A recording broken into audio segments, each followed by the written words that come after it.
The Viking Age, like you've never seen it, how the Vikings redefined chaos.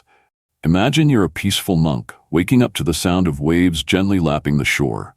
You stretch, you pray, you nibble some bread, and then, boom, a long ship slides ashore and suddenly heaven is on fire. Axes are flying, Latin prayers turn into screams, and you realize your manuscript isn't the only thing being illuminated today. What happened on that quiet island of Lindisfarne in 793 AD?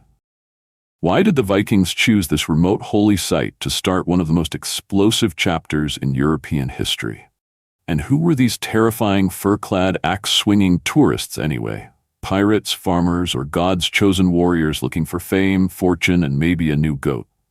We're diving deep into frozen fjords, into smoky halls where sagas were sung, into battlefields where egos clashed harder than swords, and into the wild, hilarious, and often horrifying rise of the Norse world. From Harald Fairhair's shampoo sponsorship deal gone wild, to Rollo's baptismal complaints, to Bluetooth's unifying Denmark before it was cool, this is not your dusty old Viking lecture. This is the Viking Age, drama, daggers, and divine destiny. It began like any other day on the remote tidal island of Lindisfarne, off the northeast coast of what is now England. The sea breeze whispered psalms through the chapel arches. Monks chanted softly, scribbling sacred texts by flickering candlelight, blissfully unaware that a very different kind of ink, red and very much arterial, was about to stain the pages of history. And then, without warning, out of the morning mist came dragons. No, not literal dragons. Dragon-headed ships, sleek longships slicing through the cold surf, their hulls gliding like wolves across ice. From these ships leapt men tall as oaks, hair as wild as storm tides, and beards thick enough to conceal entire axe collections. They weren't merchants. They weren't pilgrims. They were Vikings. And Lindisfarne was the hors d'oeuvre on the European buffet. Let's hit the pause button. Who were these guys? And why were they setting fire to monasteries? The term Viking didn't mean a people. It meant a profession. To go a Viking meant to go raiding. Not every Scandinavian was out pillaging. Most were at home farming, fishing, or arguing about whose fjord was colder. But those who strapped on helmets and said, "Let's see what the monks are up to today," those were the real deal. They came from the rocky, pine-swept corners of Scandinavia, modern-day Norway, Denmark, and Sweden. But don't go imagining neat country borders or national flags. In the 8th and 9th centuries, it was more like a game of survival mixed with weather-based bingo.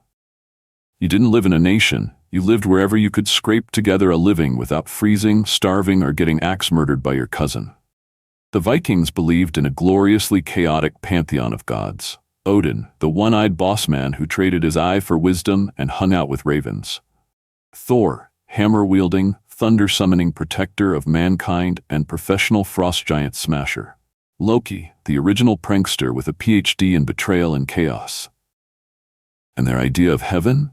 Valhalla, a great hall where the brave dead spent eternity, drinking, feasting, and fighting every day.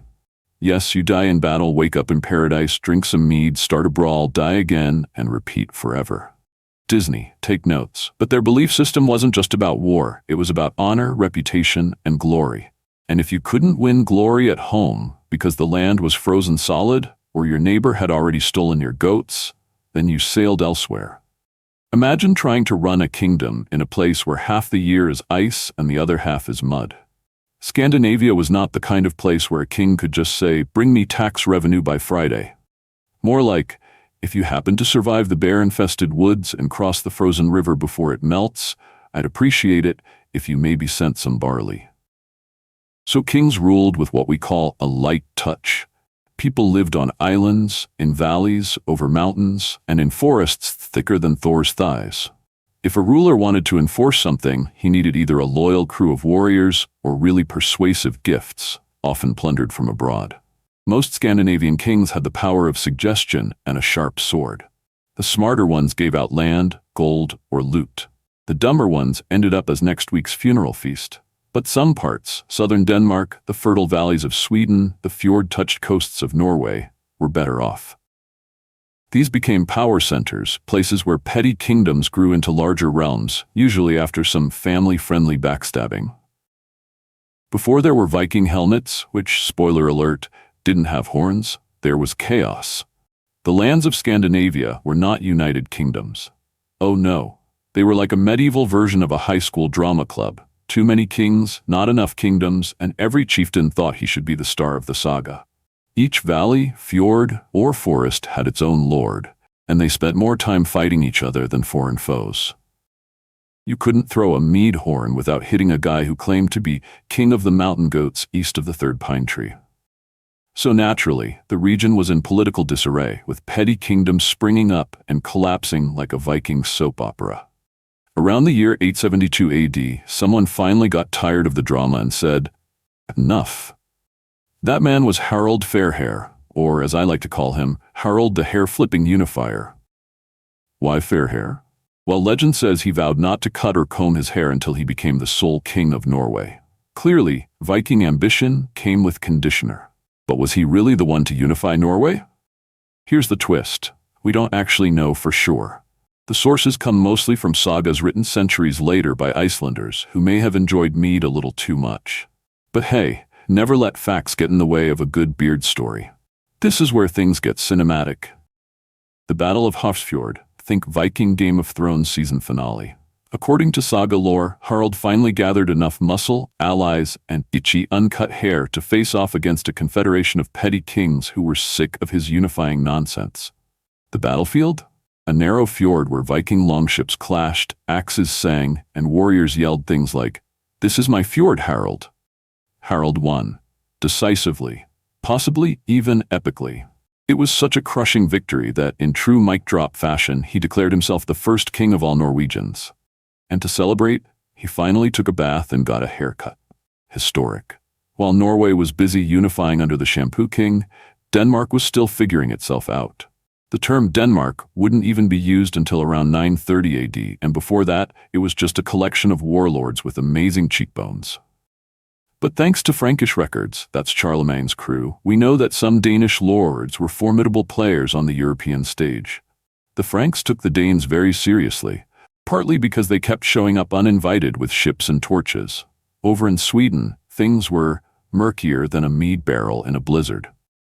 The Sviar, Swedes, lived mostly in small kingdoms and trading towns. We know less about them, which is a tragedy because they were busy setting up trade routes that would eventually reach as far as Byzantium and Baghdad. The Swedes were in regular contact with the Sami people, northern hunter-gatherers who possibly influenced their religious practices. Think of it as spiritual cross-pollination with snowshoes. Now buckle up, because in the 9th century, the Vikings went full international. From 840 to 850 AD, Norse raiders began relentlessly hammering the Frankish Empire. They didn't knock politely. They sailed up rivers, sacked cities, and occasionally asked for cash to not do it again. It was the original form of customer service extortion. But the Franks started wising up. They built fortresses, fortified rivers, and developed new defenses, so the Vikings did what any creative invader would do. They turned to the British Isles, where the beer was warm, the monasteries were rich, and the defense was optional. The first recorded hit? Lindisfarne, 793 AD. But by the 860s, it wasn't just raiding, it was full-blown invasion. And leading the charge? The fearsome, ominously named. You've heard of armies, but have you heard of the Great Heathen Army? In 865 AD, a massive coalition of Norse warriors landed in England, not to raid and run, but to conquer and cash out. Their name came from their reputation, heathen because they were pagans, and great because they were terrifying and showed up with thousands of men. Led by legendary figures like Ivar the Boneless, Ubba, and Halfdan Ragnarsson, these Danes didn't just burn towns, they dismantled entire Anglo-Saxon kingdoms. They made money, took land, and struck fear from Wessex to York. Why were they here? Simple. England was loaded. Monasteries were stuffed with gold, manuscripts, holy relics, and, best of all, very few guards. The Vikings came, saw, and made a fortune. For many, it was the medieval equivalent of winning the pillaging lottery. And while they were at it, they started settling, building homes, marrying locals, starting dynasties. The Norse loaded their sleek dragon-headed longships, waved goodbye to their skeptical goats, and set off across the North Sea like Tinder bros looking for action. They landed on the northern and western coasts of Scotland, where Gaelic monks and sleepy villagers suddenly learned how fast one could run in sandals when a 7-foot blonde with an axe appears. From there, they paddled west to the green, damp, and loot-filled island of Ireland. And oh boy, Ireland had monasteries. Golden chalices, bejeweled manuscripts, soft-handed monks, basically a Viking dream. What was intended as smash and grab turned into, hey, this is pretty nice, let's build something. Dublin, Cork, Limerick, and Waterford were all Viking-founded, initially as raiding bases, then expanded into slave-trading hubs and bustling towns. Yes, the Norse had a booming human trafficking business. Brutal, but lucrative. Irish slaves were sold across Europe, especially to the Moors in Spain. Economics, baby. Meanwhile, back in the north, a Viking named Ingolfur Arnarsson got sick of feuding with his neighbors and being stabbed during breakfast. So in 874, he sailed west, found a big empty island full of puffins and volcanoes, and declared, "This is Reykjavik. No one's trying to kill me here." Iceland had no native people. The settlement was peaceful, finally, and it became a haven for farmers, poets, and people who hated taxes. Oh, and the Faroe Islands? Settled too. Don't ask when exactly. It's a mystery wrapped in fog and sheep. While Norwegians headed west, the Swedes, aka the Norsemen with an interest in commerce and longer beards, went east. Their rivers were their highways, floating down the Dnieper and Volga, trading furs and honey, swinging axes when needed. They made contact with the Slavs, the Finnic tribes, and, eventually, the Byzantine Empire, which looked at these hairy giants and said, "You're terrifying but useful. Want a job?" Thus began the saga of the Varangians, Scandinavian warriors who became elite bodyguards to the Byzantine emperors. They drank wine, guarded palaces, and occasionally got so rich they forgot to go home. They also founded trading hubs like Kiev and Novgorod, laying the foundation for what would later become Russia. Russ, in fact, probably comes from an Old Norse word for rowers. Back in Britain, the Viking raids started to feel small. Why steal one monastery's silver when you can just take the whole kingdom? Enter the Great Heathen Army in the 860s. This wasn't just some lads with axes and ale. It was a coordinated invasion force. Led by Ivar the Boneless, Halfdan, and Ubba, no, not a boy band, they conquered swathes of England and established the Danelaw, an area under Norse control where Viking laws, language, and gods ruled. It was like someone hit hard mode on England. The Vikings weren't just about destruction. Once the pillaging was done, they built stuff. Major urban centers like York, Dublin, and Kiev boomed under Norse control. These cities became trade hubs with long-distance connections across Europe and even the Islamic world. Vikings traded furs, amber, iron, slaves, and weapons, and they imported luxuries like silk, silver, spices, and Byzantine gossip. But not everyone welcomed Viking rule. While the Norse religion, a rich thunderstorm of gods, monsters, and poetic death, was vibrant and complex, it clashed hard with Christianity. To Christians, Viking worship of Odin, Thor, and Freya, their blood sacrifices, and their belief in Valhalla sounded like something out of a metal album, terrifying and heretical. This tension sparked cultural warfare: churches versus longhouses, baptism versus blood eagle, priests versus skalds. In the Viking world, you didn't just believe in Thor the thunder-smashing, mat hammer-slinging hunk, or Odin, the one-eyed wisdom hoarder with a raven fetish. No, depending on where in Scandinavia you were, you might toss a goat to Freyr for a good harvest, whisper secrets to Freya for love or war, or howl at the moon in honor of Tyr. There was no centralized Viking church, just pockets of wild devotion across fjords, forests, and frozen fjelds. Oh, and then there were the Nornir, the ancient cosmic ladies of fate. Think of them as the Viking version of a divine HR department, writing up your life's script in runes before you were born. Whatever fate they stitched for you, you couldn't rewrite it. If they said you'd die in battle, well, grab your axe and march into one. Glory awaited. Hesitation did not. And then came those pesky Christians, knocking at the door with holy water in one hand and treaties in the other. Enter stage left, Rollo, the Norman before Normans. Rollo, likely a Norwegian or Dane, depending on which saga is yelling louder, had a habit of raiding Frankish lands like he was window shopping with fire. Fed up, King Charles the Simple, yes, that was his real name, did what any exhausted monarch would do. He gave the Viking a piece of land and said, "Stay here, guard it, and for heaven's sake, get baptized." Rollo nodded. Baptism? Sure, no problem. He even got baptized again later. Some say because he didn't like the quality of his first one. Too cold, too Catholic? Vikings had a way of making Christianity transactional. You give us land and gifts, we give you a yes and a splash of water. Back in Norway, things weren't going smoothly. After King Harald Fairhair's death around 930, his kingdom fell apart faster than a soggy longship. His son Eric Bloodaxe took over. Yes, Bloodaxe. The man didn't get that nickname for his poetry. But Norway apparently wasn't vibing with him, so he was booted out by his brother Håkon the Good. Håkon, unlike his brother, actually tried being nice. A Christian raised in England, he tried bringing Jesus to the Norse crowd until the crowd said, "We prefer Thor."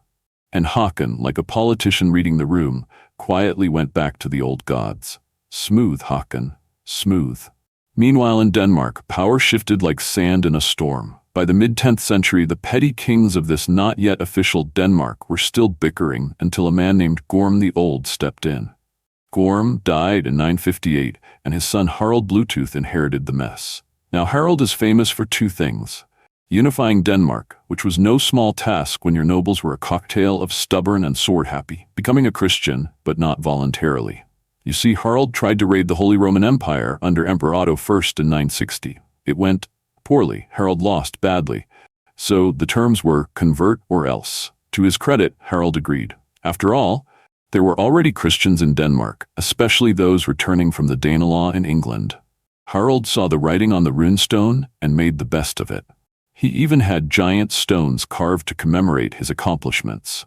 These were the Jelling stones, the Viking equivalent of billboards, but made of granite and divine bragging rights. Let's be honest, we're guessing a lot. Much of what we know about this period doesn't come from Scandinavian sources, but from foreigners writing down what these terrifying Northmen were doing to them. But two exceptions exist. The Jelling stones, giant stone monuments with runic inscriptions left by Harald Bluetooth, one of which proudly reads, paraphrased, "I unified Denmark and Norway and made the Danes Christian." Bold, braggy, historic. The sagas, written down later, mostly in Iceland, these oral stories are dripping with heroism, gore, poetic justice, and the occasional dragon. They're part myth, part history, and completely epic.